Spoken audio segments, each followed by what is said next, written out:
Good morning student, कैसे हैं आप सभी। आई होप आप सभी अच्छे होंगे। बच्चों, आज हम सभी क्लास 4th सोशल स्टडीज़ पढ़ेंगे। Lesson 3 physical geography of India. Bharat का भौतिक भूगोल के बारे में अध्ययन करेंगे। बच्चों, आप इंडिया के बारे में पढ़ चुके हैं, जो एशिया का दक्षिणी भाग होता है। ऊंचे पर्वत श्रेणियाँ जो कि भारत को एशिया से अलग करती हैं। यह एक ऐसी भूमि है जहाँ पर बहुत सारे पर्वत श्रृंखला पाए जाते हैं, इसलिए भारत को उपमहाद्वीप भी कहा जाता है। आज हम पढ़ेंगे बच्चों, आगे देखिए, natural regions and natural vegetation, प्राकृतिक क्षेत्र और प्राकृतिक वनस्पति। The Indian subcontinent has many different physical features. India shares these physical features with neighbors that are also on the subcontinent: Pakistan, Nepal, Bhutan and Bangladesh. The physical features from 6 different natural regions created by nature. The weather and geography within a natural region are almost similar. The natural regions are given in the map on page 24.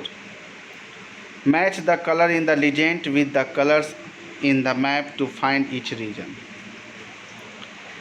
भारतीय उपमहाद्वीप में कई विभिन्न प्रकार के भौतिक रूप होते हैं। भारत जो कि एक भौतिक रूपरेखा जो अपने पड़ोसियों के साथ उपमहाद्वीप में भी पाया जाता है, जैसे पाकिस्तान, नेपाल, भूटान और बांग्लादेश। भौतिक रूपरेखा 6 प्रकार के विभिन्न जो कि प्राकृतिक क्षेत्र होते हैं, और ये जो क्षेत्र होते हैं प्रकृति के द्वारा बने होते हैं। मौसम और भूगोल, ये जो कि एक प्राकृतिक क्षेत्र जो कि अधिकतर एक समान ही होता है। प्राकृतिक क्षेत्र जो का मानचित्र पेज नंबर 24 में दिया गया है बच्चों।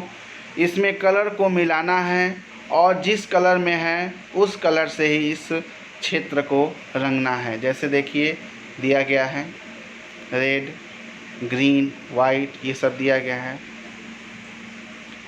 In each natural regions there are certain trees and plants that grow naturally that are not planted by people. These are called natural vegetation. Natural vegetation of an area depends on the kinds of land, the kinds of weather as well as the height of the land. There are the different kinds of natural vegetation in India. प्रत्येक प्राकृतिक क्षेत्र जो कि यहाँ एक निश्चित पेड़ और पौधे होते हैं और यह प्रकृति के द्वारा उगता है, मतलब कि लोग इसे नहीं उगाते हैं, उन्हें हम प्राकृतिक वनस्पति कहते हैं। प्राकृतिक वनस्पति एक ऐसा क्षेत्र होता है जो भूमि के प्रकार पर निर्भर होता है, मौसम के प्रकार पर और भूमि से ऊंचाई पर निर्भर करता है। मतलब कि प्राकृतिक वनस्पति वहाँ के भूमि पर, मौसम पर और भूमि के ऊंचाई पर निर्भर करता है। यहाँ विभिन्न प्रकार के प्राकृतिक वनस्पति भारत में निम्नवत है। फर्स्ट है एवरग्रीन रेन फॉरेस्ट, जिसे हम लोग सदाबहार वन भी कहते हैं। These grow in area where there is heavy rainfall. The forests remain green because all of the trees do not shed their leaves at the same time. यहाँ जो क्षेत्र होता है, यहाँ पर ज़्यादा भारी मात्रा में वर्षा होती है। यहाँ पर जो जंगल होते हैं सदा हरे भरे होते हैं, क्योंकि सभी जो पेड़ के पत्तियाँ होती हैं वह एक समय सूखती नहीं हैं। Deciduous forest, these are found in area where there is not that much rain. Deciduous trees shed their leaves every year. यहाँ जो क्षेत्र होता है यहाँ पर ज़्यादा वर्षा नहीं होती है। यहाँ के जो डिसिडियस जो पेड़ होते हैं वो सालों साल अपने पत्तियों से ढके रहते हैं। Scrub vegetation, this is found in drier places. There are dwarf deciduous trees and grasses.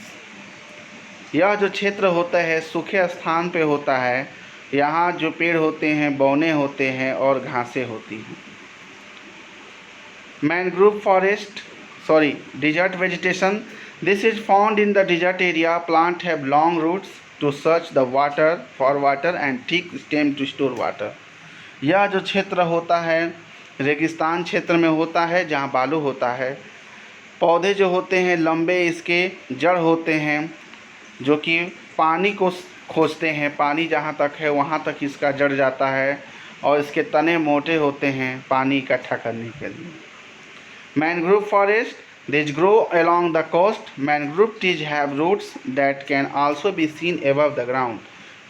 यह समुद्र तट के पास होता है। मैनग्रोव जो पेड़ होते हैं उसमें जड़ भी होते हैं जो ज़मीन के ऊपर ही दिखाई देते हैं।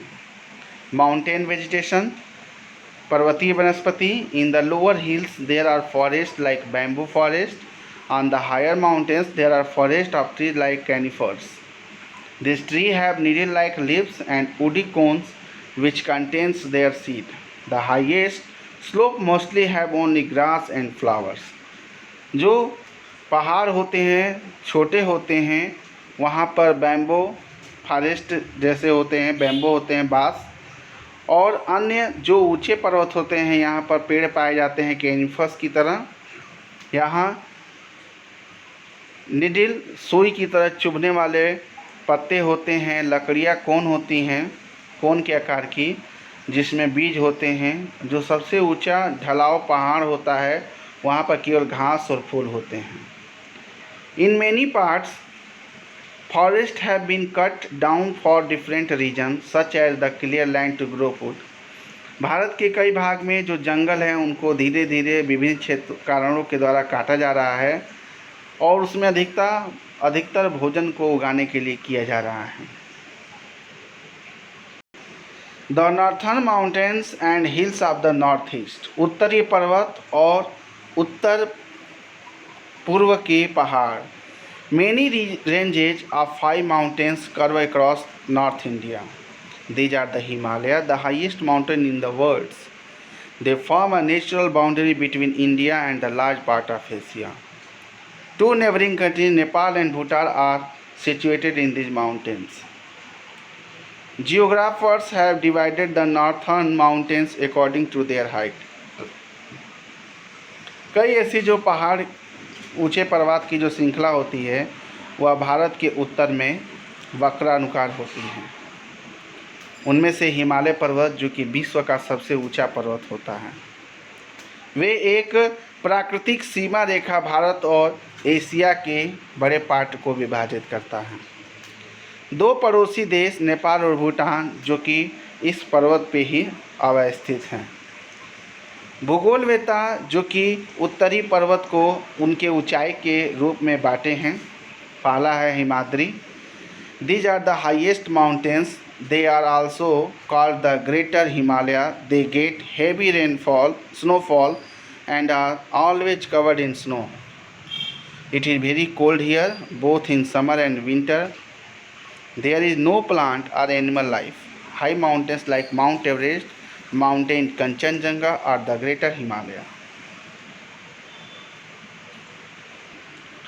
यहाँ ऊंचे जो पर्वत होते हैं इसे हम ग्रेटर हिमालय के भी नाम से जानते हैं। यहाँ पर बहुत ज़्यादा भारी मात्रा में बर्फ़ गिरता है और हमेशा ठंडा बना रहता है। यहाँ ठंडा के दिनों में ठंडा और गर्मी के दिन में भी ठंडा होता है। यहाँ पर कोई पौधे और जानवरों का जीवन नहीं होता है। ऊंचे पर्वत जैसे माउंट एवरेस्ट, माउंट कंचनजंगा जो कि ग्रेटर हिमालय में ही होते हैं। एक फिगर भी दिया है बच्चों, माउंट एवरेस्ट जो कि सबसे ऊंचा विश्व का सबसे ऊंचा पर्वत है नेपाल में। Himachal, these mountains are lower than the Himadri and the also called the lesser Himalaya. There is snow in winter but summer is cool and pleasant. Some areas have grassy slope while others have forest. Himachal जो कि second position पे आता है। ये जो पर्वत होते हैं हिमाद्री से छोटे होते हैं इसलिए इसे हम लेजर हिमालय के भी नाम से जानते हैं। यहाँ पर ठंडों के दिनों में बर्फ़ गिरता है, लेकिन गर्मियों के दिन में ठंडा और सुनहरा बना रहता है। कुछ क्षेत्रों में घास जो कि ढलाव क्षेत्र में होता है, इस जंगलों में। Shivalik, there are the lowest range, यह सबसे छोटा श्रृंखला होता है। It is not as cold here as in higher mountains. In many places, the thick forest of the Shivalik have been cut down, so the soil get washed away with heavy rain. यहाँ ज़्यादा ठंडा नहीं होता है ऊंचे पहाड़ों की तरह, जो हिमाद्री और हिमाचल में होता है। कई स्थानों पर घने जंगल होते हैं और शिवालिक जो कि पर्वत को अब काटा भी जा चुका है। यहाँ इसलिए जो मिट्टियाँ हैं जो कि ख़त्म होती हैं और भारी वर्षा के कारण। इस तरह बच्चों यह लेसन यहीं तक हम पढ़ा रहे हैं। अगला वीडियो हम जल्द ही शेयर करेंगे। That's all, thank you.